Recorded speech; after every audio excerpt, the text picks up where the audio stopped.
ये दृश्य दिल्ली का नहीं है, मुंबई या किसी महानगर का भी नहीं।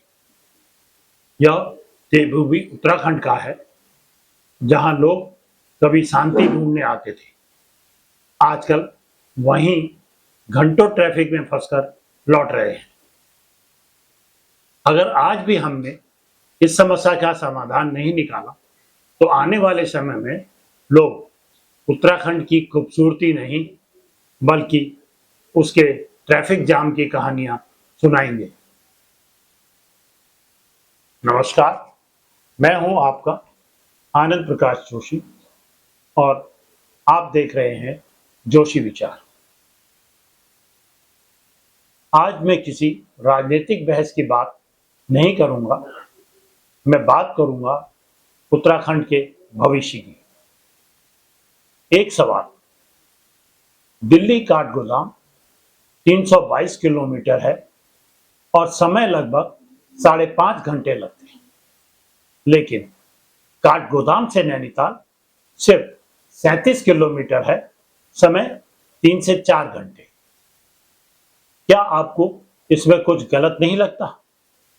दिल्ली से देहरादून 3 घंटे, देहरादून से मसूरी सिर्फ 29 किलोमीटर, लेकिन समय 2 से 3 घंटे। कैंची धाम 2 से 4 घंटे का जाम आम बात। अब सोचिए, समस्या पहाड़ है या हमारी योजना? उत्तराखंड की पहचान क्या है? शांति, प्राकृतिक सुंदरता, धीमी जिंदगी, स्वच्छ हवा। लेकिन आज पहाड़ों में सबसे ज्यादा सुनाई देता है हॉर्न। सबसे दुख की बात जानते हैं? जाम में सबसे ज्यादा परेशान पर्यटक नहीं, बल्कि उत्तराखंड का अपना नागरिक होता है। एम्बुलेंस फंसती है, स्कूल बस रुकती है, रोजगार के लिए नैनीताल हल्द्वानी नैनीताल के डेली पैसेंजर्स, फल सब्जी दूध देर से पहुंचता है, छोटा दुकानदार ग्राहक खो देता है। लेकिन क्या यह सिर्फ पर्यटकों की वजह से हो रहा है? नहीं, असल वजह कहीं और है, जिसकी चर्चा बहुत कम होती है।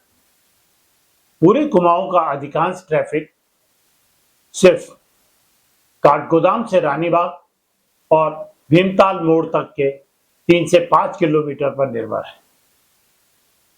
और यही 5 किलोमीटर पूरे कुमाऊं की रफ्तार रोक देते हैं। कल्पना कीजिए, अगर इंसान के शरीर की सिर्फ एक नस बंद हो जाए तो पूरा शरीर प्रभावित हो जाता है।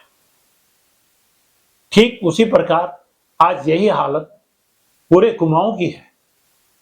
हम बार बार कहते हैं पर्यटन बढ़ रहा है, लेकिन क्या हमने कभी पूछा इंफ्रास्ट्रक्चर भी उतनी तेजी से बढ़ रहा है?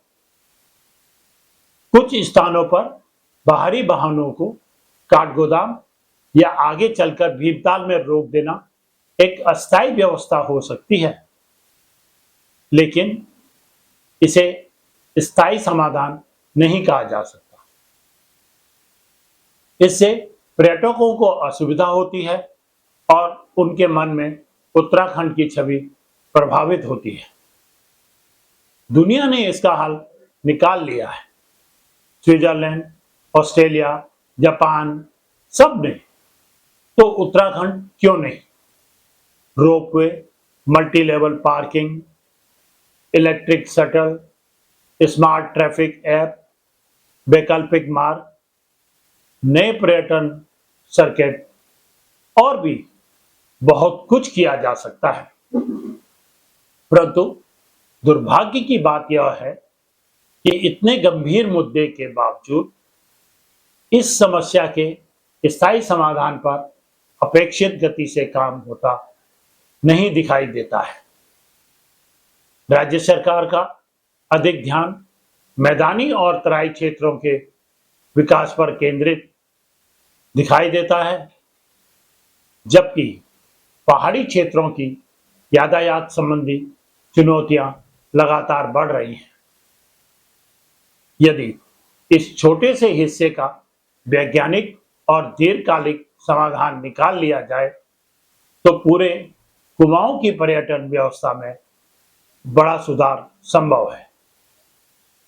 पर्यटक केवल होटल नहीं भरता, वह पूरे उत्तराखंड की अर्थव्यवस्था चलाता है। पर्यटन का उद्देश्य लोगों की यात्रा को कठिन बनाना नहीं, बल्कि उसे सुरक्षित, सुविधाजनक और यादगार बनाना होता है। एक संतुष्ट पर्यटक स्वयं उत्तराखंड का सबसे बड़ा ब्रांड एम्बेसडर बन जाता है और अपने साथ 10 नए पर्यटकों को लेकर आता है।